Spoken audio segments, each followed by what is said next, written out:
Se você gosta de histórias de lobisomens, você precisa assistir a esse vídeo até o fim. Tenho certeza que esse vídeo vai te trazer informações interessantíssimas. A gente vai falar sobre um homem que estudou sobre lobisomens. Não só estudou, como ele fez uma verdadeira monografia. Ele fez um compilado de estudos, de coisas que ele havia descoberto. Isso no ano de 1865. Infelizmente, pouca gente conhece ele aqui no Brasil, mas a gente tem feito várias pesquisas sobre lendas, né, sobre histórias de lobisomens, assombrações e por aí vai. Você que já conhece o nosso trabalho, já sabe do que eu estou falando, e você que caiu aqui de paraquedas, seja bem-vindo a mais um vídeo do nosso canal Cine Teologia Cultural. É um prazer imenso ter você por aqui. Você gosta de histórias de assombrações, de histórias de lobisomens, então se inscreve no nosso canal, ativa o sininho para receber as nossas próximas notificações. E caso você se interesse também por histórias de assombrações de Pernambuco, especificamente de Pernambuco, a gente tem um canal paralelo, né? As pessoas dizem que Recife é a cidade mais mal assombrada do Brasil, e a gente acabou descobrindo várias histórias não só em Recife, como também em Pernambuco. Então tem um outro canal, Lendas e Causos de Pernambuco, eu vou deixar o link aqui abaixo. Mas vamos falar sobre esse homem daí. Quem teria sido esse homem, né? Que ele, você vai conhecer agora o Sabine Baring Gould, né? Ele é um inglês, perdão, ele é um inglês, né? Do século XIX. Ele faleceu no século XX. Inclusive, deixa eu só dar uma olhada, porque na verdade é o seguinte, ó. Eu fiz uma matéria agora, escrevi uma matéria que tá num blog, não é o Brasil Assombrado, tá? A gente tem um blog chamado Brasil Assombrado, mas, inclusive, os últimos vídeos aí, quem estiver acompanhando a gente recentemente, né, deve ter percebido que os últimos vídeos a gente tem trazido histórias que eu tô postando lá no blog Brasil Assombrado, brasilassombrado.blogspot.com, né?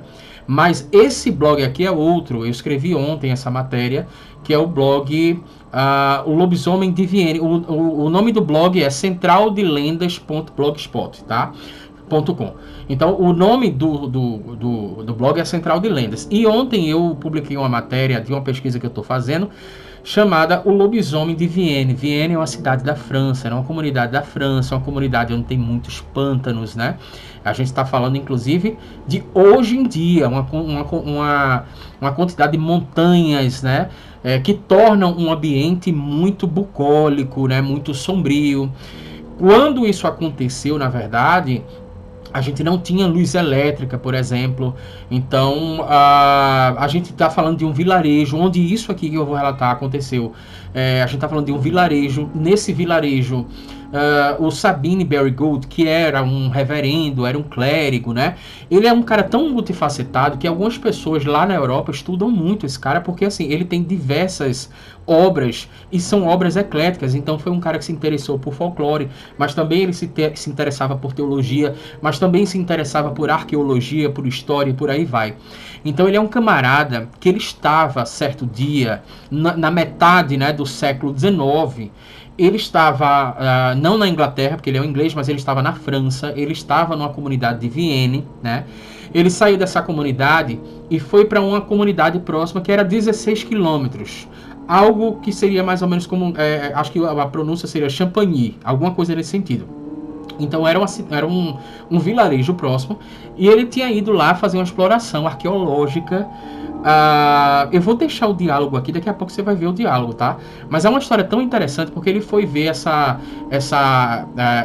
ele foi explorar, né, essa escavação arqueológica e tal.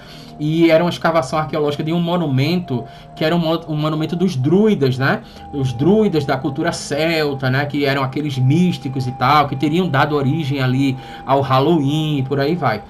Então ele estava explorando nessa área, né? E ele não percebeu que ele precisava voltar andando para o vilarejo de Vienne. E ele teria que andar 16 quilômetros. Ele estava tão fascinado por aquilo que estava acontecendo, que ele não percebeu que quando ele voltasse a Vienne, seria de noite. E ele não dormiria lá, ele tinha um compromisso que ele ia cumprir com a família. Então ele precisava que alguém conduzisse ele para um outro local, que seria um local onde ele poderia pegar um cavalo e tal, uma carruagem, por aí vai. Então, o que foi que aconteceu? Quando ele chega em Vienne, nesse vilarejo, ele simplesmente percebe que as pessoas não querem levar ele, que as pessoas estão com medo de andar pelo pântano. As pessoas estão com medo porque dizem que... Aí ele começa a ouvir a história, né? Dizendo, olha, não vai dar para ninguém te levar e tal. Eu vou mostrar o diálogo para você, tá? Mas só para trazer aqui a atmosfera do ambiente, ele vai dizer que de dia, né, o negócio era bucólico. E de noite era muito mais. Nessa noite especificamente estava a noite de lua nova e o vilarejo estava com muito medo. Ele não sabia disso, mas o vilarejo estava com muito medo porque um rapaz chamado Picot, o nome dele é esse mesmo, tá? Picot. Não sei como é que se pronuncia em francês, mas ele afirmava ter visto na propriedade dele um lobisomem. Ele disse que era do tamanho de um garrote, disse que tinha orelhas, né? Deixa eu ver se eu acho aqui, por exemplo, o Picot, ele falou que era um lobo demoníaco do tamanho de um garrote, né? Com olhos brilhantes como fogo fato. E tudo isso era contado em tom de medo, as pessoas estavam com muito medo. Tinham vários camponeses, né? Então eu vou te apresentar um diálogo que a gente descobriu que é um diálogo que teria acontecido nessa discussão. Vai levar o Sr. Barry Gold para lá ou não vai levar? Quem é que tem coragem de levar e tal? Isso que aconteceu agora, este diálogo e esta situação tão inusitada referente ao lobisomem, quando ele encontra, por exemplo, o vilarejo de Vienne completamente aterrorizado pelo suposto lobisomem que estava rondando no local, né? Ele escreve um verdadeiro tratado sobre lobisomem, né? O que ele chama de monografia. É o livro do lobisomem. Na verdade, The Book of Werewolves, né? The Book of Werewolves, de 1865, ou seja, o livro do lobisomem. Não sei se tem em português esse livro aqui, mas eu vou pegar o que eu consegui encontrar na internet. E, basicamente, nessa discussão sobre quem levaria o Sr. Barry Gold para lá ou não, tava o prefeito e tava um vigário também, né? Você vai perceber como as pessoas são muito ligadas à questão da Igreja Católica e tal. A gente tem muita coisa interessante para trazer aqui ainda para o canal, né? Por isso se inscreve no nosso canal e ativa o sininho, tá? Então vai aparecer aí na tela para você aqui, eu vou deixar aqui agora, ó.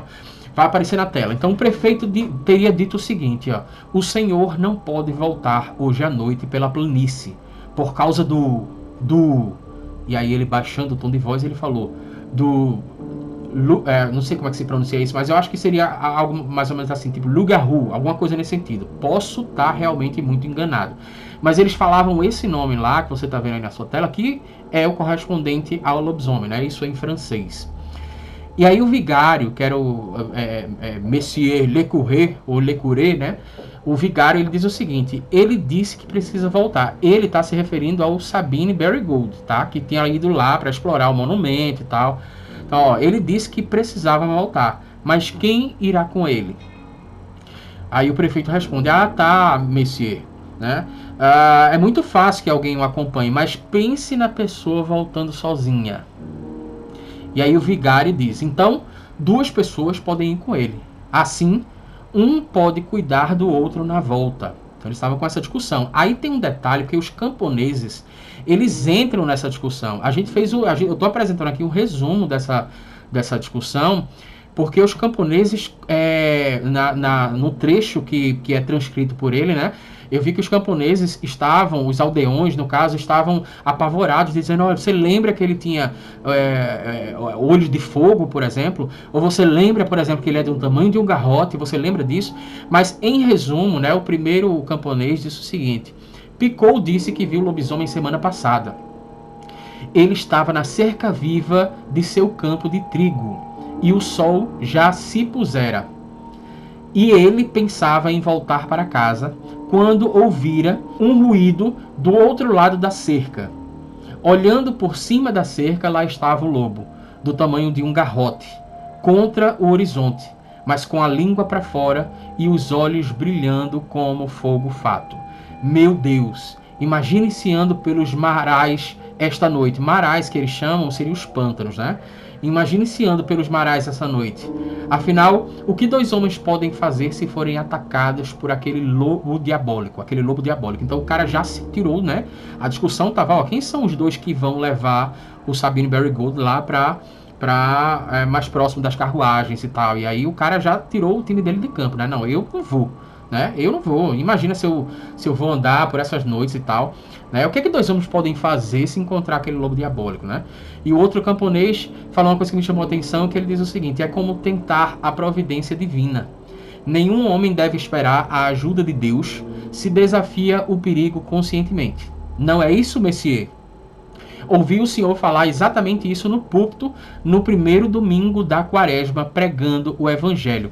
Gente, tem um negócio tão interessante aqui que essas pesquisas têm descoberto, inclusive, que na Europa existiram situações onde clérigos, né, onde vigários, por exemplo, inclusive até padres, pregavam sobre como os aldeões deveriam se defender das garras de lobisomens, né, e de seres misteriosos que supostamente seriam mitológicos, e como é que isso poderia acontecer a partir, inclusive, até da providência divina, né? Então, isso é uma coisa interessante, por isso que eu trouxe para cá exatamente esse trecho, né? Porque eles têm muita proximidade. Você não pregou isso no domingo e tal. Então, os vigários, né? Eles como participavam daquela aldeia, eles viam os problemas daquela aldeia, as pregações eram muito direcionadas para aquilo.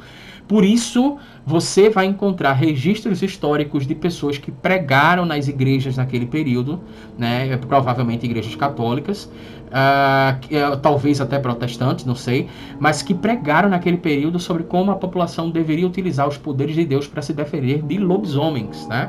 E aí levantam uma pá de dúvidas aí, né? Sobre será que eles existiram, não existiram e tal. Então vários camponeses confirmam com a cabeça e murmuraram baixinho. E aí o prefeito diz que se o lobisomem fosse apenas um lobo, então entenda, não teríamos por que temê-lo. Mas Monsieur Le Curé, é um demônio, pior que um demônio humano. É pior que um demônio humano. É um demônio lupo humano. Foi exatamente isso que o prefeito falou. E aí o Baring-Gould, me parece que ele pegou um pedaço de pau que ele viu numa árvore, né, uma madeira e tal, e ele decidiu ir sozinho pelo pântano, porque ninguém teve coragem de ir.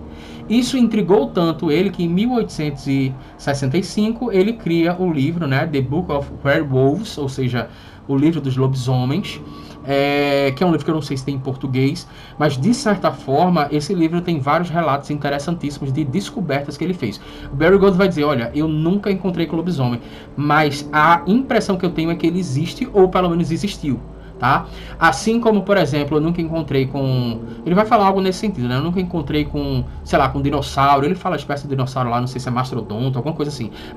Um ser que é do passado, né? Não sei se seria necessariamente um dinossauro, mas ele vai dizer, olha, estudos arqueológicos já perceberam, né? A partir de pegadas e tal, que esses seres existiram e eu nunca encontrei com eles, então eu sei que eles existem.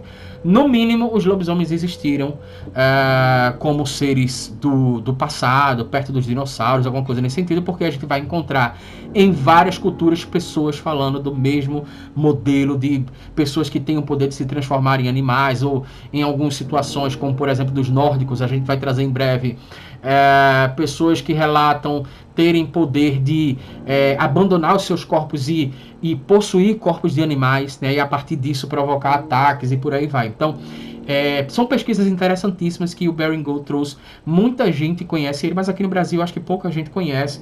Então a gente está trazendo aqui como diferencial. Realmente são pesquisas, modéstia à parte, bem intensas que a gente está fazendo para poder trazer realmente o folclore, trazer realmente essas supostas lendas, né?